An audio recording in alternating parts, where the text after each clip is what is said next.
श्रीलंका की बर्बादी के पीछे का आखिर कारण क्या है? नमस्कार दर्शकों, खबर 24 एक्सप्रेस में आप सभी का बहुत बहुत स्वागत है। आइए जानते हैं कि संपन्न श्रीलंका कैसे हुआ बर्बाद। जी हाँ, श्रीलंका एक खुशहाल देश हुआ करता था, लेकिन सोने की लंका आज पाई पाई को मोहताज है। कृषि, मसालों और पर्यटन से अपनी जीविका चलाने वाला श्रीलंका दुनिया में काफी नाम कर रहा था। आपने रामायण में लंका का जिक्र जरूर सुना होगा। ये वही है, समुद्र से उभरा हुआ पहाड़ है लंका। तो इस पर धान की फसलें कम होती हैं। चाय, मसाले, रबर और तमाम हार्टिकल्चर की फसल ही इसकी इकोनॉमी है। शिक्षा, स्वास्थ्य, प्रति व्यक्ति आय, प्रति व्यक्ति जीडीपी में लंका के आंकड़े वैश्विक स्तर के रहे हैं। कुल मिलाकर दक्षिण एशिया का सबसे समृद्ध देश श्रीलंका था, लेकिन अब दिवालिया है। प्रभाकरण को हराकर राजपक्षे और उनका परिवार श्रीलंका के लोगों के लिए हृदय सम्राट बन गया। बहुमत पे बहुमत मिला, ताकतवर सरकार बनी। ताकतवर सरकार यानी बाजार, व्यापार, बैंक, अर्थव्यवस्था, कानून, कोर्ट और मीडिया पर पूरा कंट्रोल।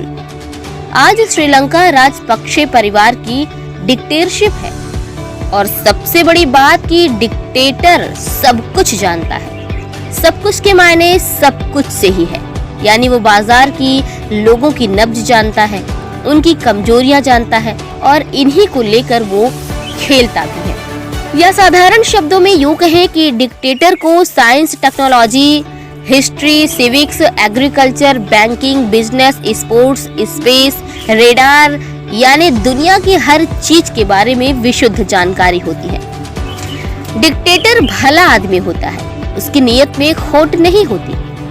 तो राष्ट्रपति गोटाबाया राजपक्षे ने निर्णय किया कि देश विश्वगुरु बनेगा, ऑर्गेनिक विश्वगुरु। तो एक दिन राष्ट्रपति महोदय ने घोषणा कर दी कि आज से देश में फर्टिलाइजर बैन, कीटनाशक बैन, किसी तरह का केमिकल हमारे देश में उपयोग नहीं होगा। जो करेगा उसे सजा मिलेगी। देश रातों रात ऑर्गेनिक हो गया। राष्ट्रपति महोदय का विश्व में डंका बजने लगा। यूएन ने तारीफ की, लेकिन वैज्ञानिकों ने नहीं। कहा इससे श्रीलंका की कृषि तबाह हो जाएगी। श्रीलंका के डिक्टेटर ने अनसुना कर दिया। मजबूत इरादे और साफ नियत से किया गया काम तो हमेशा सफल होता ही है मित्रों। श्रीलंका की फसलें तबाह हो गई, उत्पादन आधा हो गया और गुणवत्ता घटने से निर्यात के ऑर्डर कैंसिल हो गए। इधर कोविड ने टूरिज्म खत्म किया तो इकोनॉमी को मिलने वाली विदेशी मुद्रा भी गायब हो गई। जी हाँ, विदेशी मुद्रा नहीं तो खाने पीने की वस्तुओं का आयात संभव न हुआ। भुखमरी छाने लगी तो राष्ट्रपति महोदय ने सेना के एक जनरल को ड्यूटी पर लगाया। वो घूम घूम कर व्यापारियों के गोदाम में छापे मारने लगे। इससे हालात नहीं सुधरे। कुछ लोगों ने आलोचना की तो उन्हें जेल में भर दिया गया। जो लोग कीड़े लगी सब्जियों और मसालों को लेकर प्रदर्शन कर रहे थे, उन पर मुकदमे ला दिए गए। कृषि मंत्री ने खेती के आंकड़े जारी करना बंद कर दिया और सबको जल्द ही बायो पेस्टिसाइड और बायो फर्टिलाइजर उपलब्ध कराने का वादा करने लगे। ये आएगा कहां से, ये खुद मंत्री जी को पता नहीं चल पाया। फिलहाल श्रीलंका की इकोनॉमी कोलैप्स होने की स्थिति में है। श्रीलंकन मुद्रा को कोई हाथ नहीं लगा रहा। आयात के लिए पैसे नहीं है, जरूरी चीजों का अभाव है। राशनिंग और कोटा निर्धारित किए जा रहे हैं। अच्छे खासे देश की वाट लग चुकी है। पेट्रोल, डीजल के दाम में बेतहाशा वृद्धि हो रही है।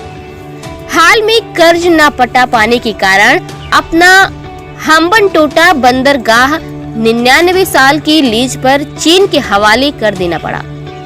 अब और कर्ज लिया जा रहा है, लेकिन राजपक्षे एक ही रट लगाए हैं, मैं देश नहीं बिकने दूंगा। पर देश को लीज पर देने के बारे में उनके विचार सकारात्मक प्रतीत होते। शेरनुमा, ईमानदार, लोकप्रिय, सर्वज्ञानी डिक्टेटर सारी इकोनॉमी अकेले कर चुका है, क्योंकि शेर अकेला चरता है। अगर साधारण शब्दों में कहा जाए, इस शेर ने श्रीलंका की वॉट लगा दी।